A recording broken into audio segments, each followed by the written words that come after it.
Hello Mayans, and welcome back to my channel. A lot of things are going on in my life right now, including me starring in my first stage play. Now for those of you who live in Central Florida or somewhere nearby, it's the Playwrights Roundtable going on at the Orlando Shakespeare Theater. It's too late for this weekend's run, but for next weekend I'll be performing in it on Friday, Saturday, and Sunday. So come on down and say hello to me, because I'd be more than happy to talk to you after my show. Now of course I've also been posting about this on my social media, so if you want to follow me and find out about these things, all my social media links are down below, including my Facebook page, my Instagram, and my Twitter. Next week's video is going to be extra special, and that's because I'm going to be introducing the person that I've started dating. That's right, I've met somebody. She is a YouTube fan, and I thought it'd be really fun if perhaps we got to play a getting to know you game, and I'm sure hilarity will ensue. So stay tuned for that. Now this week's video is inspired by a couple things. First of all, transition videos always seem to get a lot of interest on YouTube. My transition video, and I've made two, are some of the most popular I've ever made on my channel. And the second is this glow up challenge, 10-year challenge, whatever you want to call it, that seems to be spreading all across the internet. I saw an article recently that talked about how transgender people are kind of dominating this challenge because we're posting these 10-year spreads that of course encompass our old selves and our new selves. So I put the call out there to you, my friends and fans, to see if you'd be willing to give me your photos. And you came through, so I'm going to be reacting to your transition photos. And this first is from Jackie Charnay, and I hope I am pronouncing all these names correctly. I apologize beforehand because I know I'm going to screw some up. Now she was nice enough to provide the years for these, so I know this first one was from the mid-90s. And not surprisingly, it looked like she was in the Navy. And I say not surprisingly because so many of us were initially in the military. I don't know what that's about. Maybe we're trying to toughen up, I don't know, to become real men or something along those lines, you know, suppress our true feelings. But I've met so many trans women who are vets, it's practically a cliche. And yeah, that's a really manly looking guy. Also a not very happy looking guy, I must say. That's what I noticed from the after photos. She just seems so much more relaxed and kind of, you know, owning herself. And I think that's a very common thing you see in our after photos. The eyes no longer look dead. You can see they look bright and alive. Congratulations to you, Jackie. Now the next set of photos are from my friend Heather Boyd, who happens to live here in the Orlando area. And I've known Heather for quite a long time, from, you know, back in the old days, from actually when she first started out. And the first one, of course, is from her boyhood, and then the second one is from her manhood, and then the third one from her now womanhood. Actually, that's not true at all. That second one I try to sneak in there is of Eddie Redmayne. If I told you that that was Eddie Redmayne as a young kid, one of his early childhood photos, I think all of you would totally believe it. I mean, the same eyes, the same smile, it's unbelievable. And I love the bow tie, very snazzy. But of course, you know, I much prefer my friend Heather. And thanks to you, we can wipe away that Eddie Redmayne transgender movie he made and, you know, instead concentrate on what he really would have looked like if he had actually transitioned.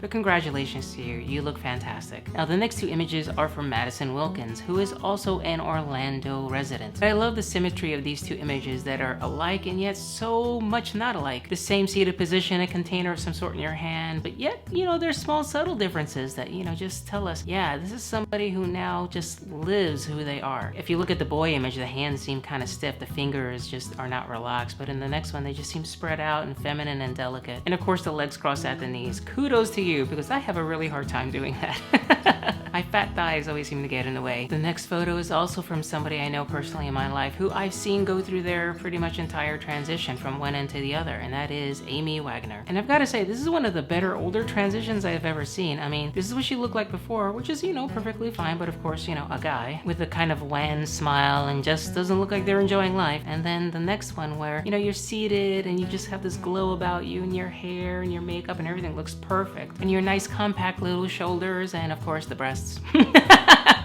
Wow, I mean, that is just an amazing transition. Great job! Now the next set of photos that were sent to me for inclusion in this video are from one of my best friends in the whole world. And that is Dawn Ennis, which some of you may remember from, well, I guess she had some controversial beginnings. And unfortunately for her, unlike the rest of us who were able to transition in relative anonymity, she worked for a major news organization which brought her to the attention of some major newspapers in New York City, like, well, you know what, I'm not even gonna name it because that paper just annoys me. And along those lines, these photos are actually from her personal Facebook, which this newspaper stole, and then splashed all over the place to basically make her life very, very difficult. It was not fun. In fact, I would say it was quite cruel. For that reason, I will never ever patronize that paper again. But as you can see, she's also one of these older transitioners who just did an incredible job in her transition. And in fact, she, I guess you could say, technically completed it for herself just very recently. So congratulations to you, Dawn. I love you, and I'll be seeing you soon, I hope. So this next set of photos is from Jennifer Purple, and she is not somebody I actually know personally. She sent me her photos via Instagram direct message, which I do read those, by the way. And I have to say, this is one of my favorite before afters in this entire set. And the reason why is just for a very personal reason. It isn't because I think she happens to be more attractive or anything. I think all these women are beautiful, of course. And that's because her after photo looks remarkably like a friend I have here. Her name is Kim, a cisgender woman that I actually worked with at Disney back in the day. Like Heather and Eddie Redmayne. Uncanny again. These images were provided to me by Shannon MacDill. Now, who is Shannon MacDill? I don't know Shannon directly, except to say that she is, I guess you could say, a super fan of mine.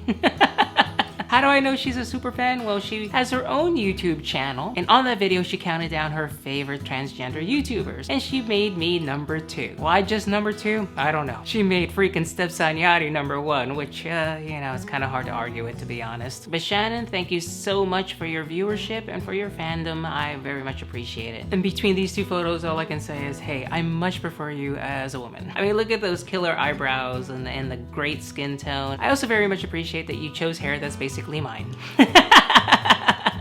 Okay, Mikaela IFAS, it is now your turn. And I love this before after. I mean, it's just so stark. Before you just seem very stiff. I don't know, it just doesn't seem very natural. Of course, the beard and the jeans and the white shirt, you kind of look like you're about to get into a Ford F-150 truck and just haul away a whole bunch of lumber or something. And then the look after, I mean, like, look at those eyes. Those eyes are to die for. I mean, who wouldn't want eyes like that? And they just pop, especially with your makeup. Excellent job with that, by the way. This is a woman who knows her color palette. And who doesn't like a girl in glasses? I know I do. And she's also recently married, so congratulations to you, Mikaela. Just proof that it is possible to find love for all of us, even after transition. Now, the next set of images are from Morgen Moscow, and she, well, she's kind of hot. And believe me, I've seen her show up at the club in like a little tiny tight dress. The girls all popping. I hate you. I'm kidding, of course. You look great, and it is just an amazing transformation from what looks like to be an accountant with the glasses and the buzz cut and everything to who you are today. So many of us had beards before. I think that is also another masculinity thing, right? You know, trying to butch up. Next set of images are from Roxanne Robson. Here she is being about as manly can be. I gotta say, this is one of those times I'm seeing a before photo and I think to myself, oh, it's giving me kind of feelings. I'm not generally attracted to men, but also knowing what she looks like now, I'm like, that is some strapping dude there, I gotta say. Only to become this beautiful little waif of a woman. Sometimes it's just not fair, but I mean, she looks beautiful, and she is beautiful, and she's a beautiful person as well. And bar none, one of the best I've ever seen with a makeup brush. I mean, look at this. Nice job, Roxanne, or as we call her, Roxy. Okay, now these images were provided to me by Montez on my Instagram. But let me say something about this before image. It is not very masculine. Unlike all the rest of us, or all the other ones I've seen so far, yeah, this one looks like, yeah, this is a trans woman on her way. You look very much like some of the lesbians I've seen who come back from their deployments with their buzz cuts. And now look at this after photo. What? This is one of those amazing ones that just sweeps these 10-year challenge categories, you know, that people see when they're posted and think to themselves, okay, I give up. I'm not gonna beat that. I mean, gorgeous, gorgeous. Look at those lips. Look at those eyebrows. Look at those eyes. Look at those eyelashes. Ugh, girl, you're making me sick. You look amazing. Now, these sets of images are from Luna Wolf, who snuck in just under the deadline on her Instagram. And on the before photo, I spy some dog tags. Maybe former military as well. And then, of course, the after photo, yet another stunner. Also, this is a woman who knows how to do her cat eye eyeliner. And she's also bringing a whole lot of MJ Rodriguez realness into this image. And we're finally to the end of my submissions, and this one is from my good friend Jason Lee, who you've seen in previous videos. Jason has the honor of being the only trans man on this list because he's the only one who would let me use his images. I don't know what that means about trans guys, but hey, there you have it. And of course, he's a stunningly beautiful man, and also runs I'd Rather Be Naked, my current profile pic everywhere, including on my YouTube, he took as a photographer. And no surprise at all, as a young lady, he was also beautiful. But I can see my friend Jason poking through there, and you know, when you look at his after photo, you think to yourself, wow, that's somebody who really should have been a guy all along. And look at that smile, look at those dimples. Oh gosh, that is one man who is very, very happy to be a man, and I am very happy for you. All right, and now we get to this guy. Who is this guy? Well, me. And let me break down this photo for you a little bit. Wow, I'd forgotten how much hair I had on my face before. I was wearing my New York Mets hat because, hey, go Mets, I'm from Flushing, Queens. And that t-shirt was from my co-ed softball team, of which I was the player manager. Does it get any more butchy than all this?